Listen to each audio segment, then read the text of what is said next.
Okay, so the second video, which looks at and explores what is intelligence under Unit 8, make sure you title it What is Intelligence, the History and the Theories. This can be found on page 525 to 532. So this is really going to talk about the debate on what is intelligence.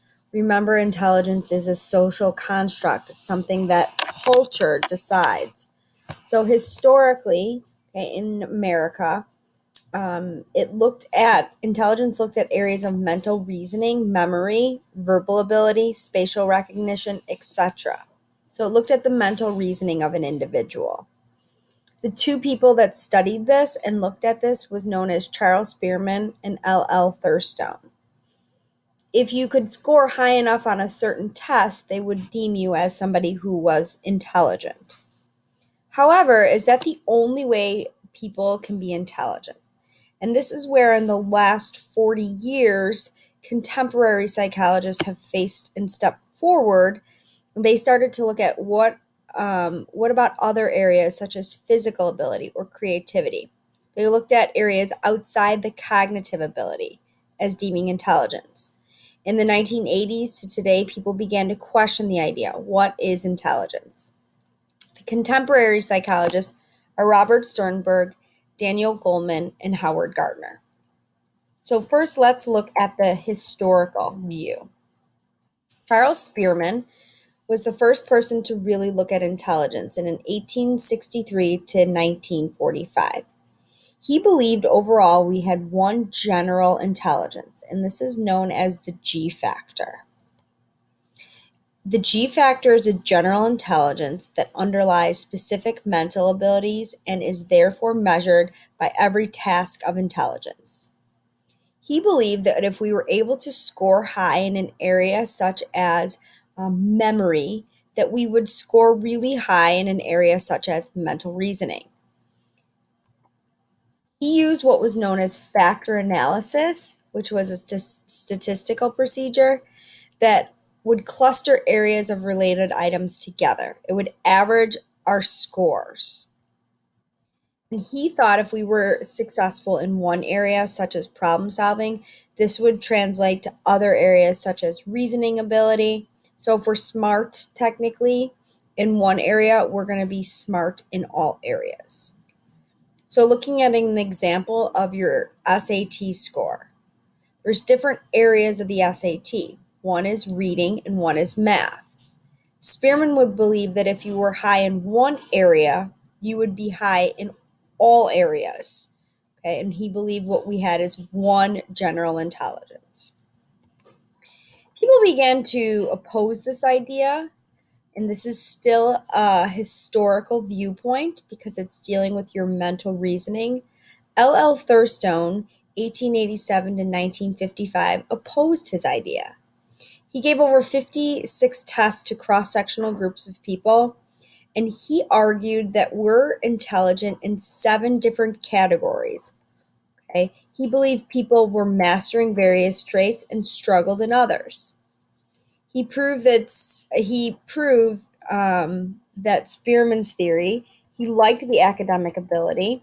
However, he thought that we have 7 different areas in which we could be intelligent, such as word fluency.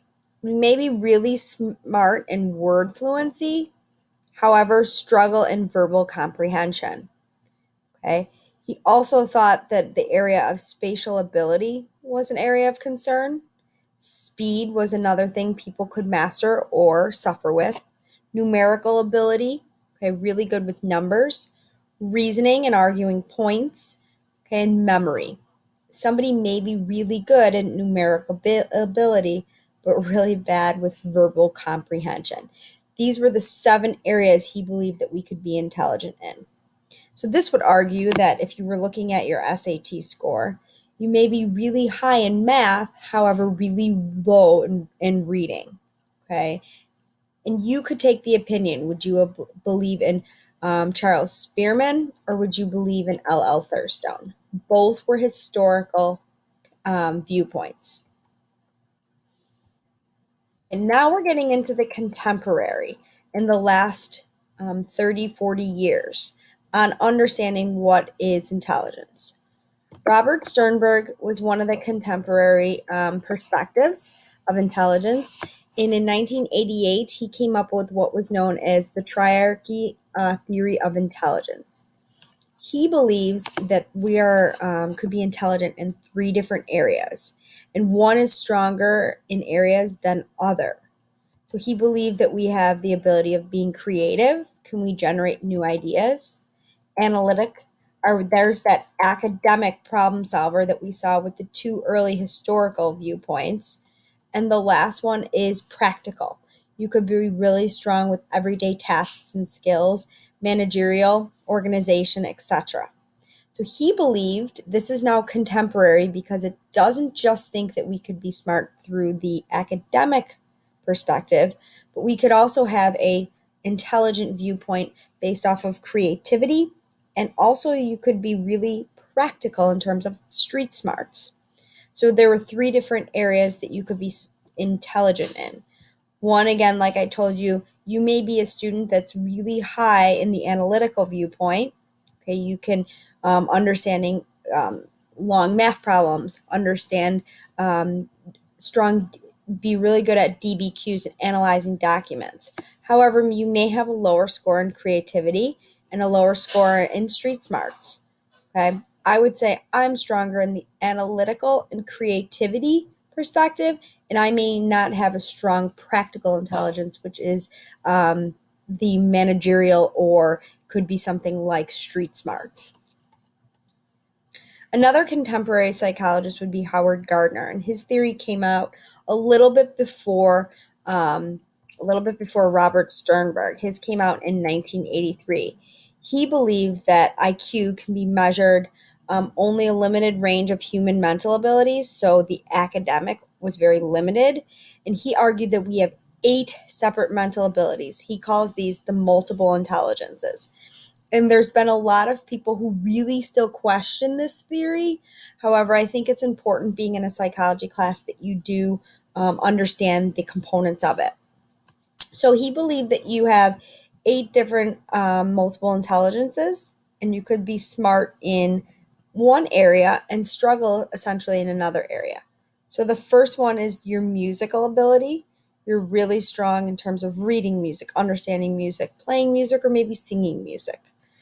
Okay, kinesthetic ability. This is your physical agility. How smart or intelligent are you with working out and body and weightlifting? Okay, and understanding the different components of your PE class or maybe a sport. Interpersonal. This is you work really well with people. And a lot of students get inter confused with intra over here. Your interaction with people is really good. This would be somebody who might be a counselor one day. Teacher, you could work really well with others. Linguistic, you're really good at reading. Okay, you're really good at speaking ability. Okay, maybe you like to give speeches. Linguistic is another area. Logical, you're really good with math and understanding math and analyzing math problems. Naturalistic. Okay, this could be somebody that's really good at understanding the botany of different our environment. This may be somebody that really likes to explore the environment in terms of our space. Could be an example. Intrapersonal, again, this is different from intra, and there's an A in it. You're really good at your understanding yourself, really self-reflective, self-aware. And the last one is visual. You're really good at spatial ability. You're really good at artistic ability in terms of drawing. Visual is another one. Okay, so I would pause these, make sure you have all 8 written down, and make sure you know what they stand for. The last one is Daniel Goleman. Daniel Goleman is another contemporary psychologist. He was one that studied and still studies emotional intelligence. And emotional intelligence is the ability to perceive, understand, manage, and use our emotions. Okay, so he believes that we have an emotional intelligence.